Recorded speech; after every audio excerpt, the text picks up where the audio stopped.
All right, let's dive right in. Today, we are tackling one of the most interesting and honestly, one of the most debated write offs in the entire tax code. We're going to talk about how a swimming pool, a swimming pool can actually become a massive medical deduction. So, how on earth is that possible? Let's break it down. I know what you're thinking. Can a pool really save you $40,000 in taxes? It sounds a little too good to be true, doesn't it?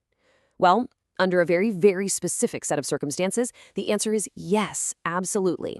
But, and this is a big but, getting there means you have to navigate a complete minefield of IRS rules. And that's exactly what we're here to do today. So at the very heart of this whole thing is what I call the pool paradox. See, on one hand, the tax code, Section 262, is crystal clear. You can't deduct personal, living, or family expenses. The IRS just assumes your pool is for fun, for parties. But then, right over here, you've got Section 213, which says you can deduct expenses for medical care. Your entire job is to prove with overwhelming evidence that your pool isn't a toy, it's a medical tool. The burden of proof, it's 100% on you. To win this fight, you absolutely need a system. So here's our roadmap. First, we'll tackle the math with the capital expense formula. Then we're going to get into the critical proof of purpose. After that, we'll dissect the exclusive use standard, talk about the awesome ongoing tax annuity, and then we'll wrap it all up with a super practical audit proofing checklist. Okay, first up, the math. And I'm telling you, this is where most people make their first and often biggest mistake. They think they can just write off the entire sticker price of the pool. That is absolutely not how this works. So let's just build this formula together, nice and easy. It all starts with the total cost of construction. Let's say, for example, you spend $100,000 to install a specialized therapy pool. Okay, that's our starting number. Simple enough? Now listen up, because this is the crucial part. This is the math trap that sinks so many people. You have to subtract whatever value that pool added to your home. So if that $100,000 pool made your house worth $60,000 more, you cannot deduct that 60 grand. That's considered a personal benefit. So the amount you can actually deduct is just the difference. In our little example, that's $100,000 in cost minus that $60,000 value increase, which leaves you with a $40,000 medical deduction. You only get to deduct the value that was effectively lost during construction, the money you spent purely for the medical function and nothing else. And this brings up a brilliant point called the Ferris Limit. You see, in this famous case, Ferris v. Commissioner, the taxpayer built this absolutely spectacular, luxurious pool with hand-cut stone and cathedral ceilings. And the court basically said, no way. The IRS will only help pay for what's medically necessary. Just think of it like this. The tax code will help you buy the Toyota of therapy pools, but if you want the Ferrari with marble decks and a waterfall, well, that part's on you.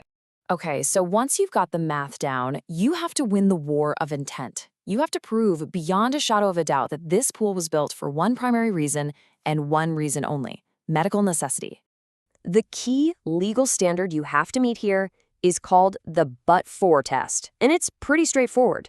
You have to prove that but for your specific diagnosed medical condition, we're talking something like severe osteoarthritis or emphysema, you would not have spent a single penny on this pool. A vague claim like, oh, it's for general wellness or cardio fitness, that's going to fail this test instantly. It has to be tied to a documented disease. So, how do you actually pass the but-for test? Easy. You follow the blueprint left by a guy named Herbert Sherry. His case, Sherry v. Commissioner, is the gold standard. He had a specific diagnosis. He kept a super rigorous log, now famously known as a Sherry log, proving he used that pool twice a day, every single day. He even showed that when he traveled and couldn't swim, his symptoms came right back. And, crucially, he proved his family's recreational use was tiny and totally incidental. That is how you win. This brings us to our next point, and it builds directly on what we learned from the Cherry case. You see, the law uses the term primary purpose, but I'm telling you, relying on that phrase is a really dangerous trap. To be truly safe, you have to adopt a much, much stricter standard for yourself. So the law says the pool's primary purpose has to be medical. That sounds like there's some wiggle room for a little fun, right? Well, here's the reality check.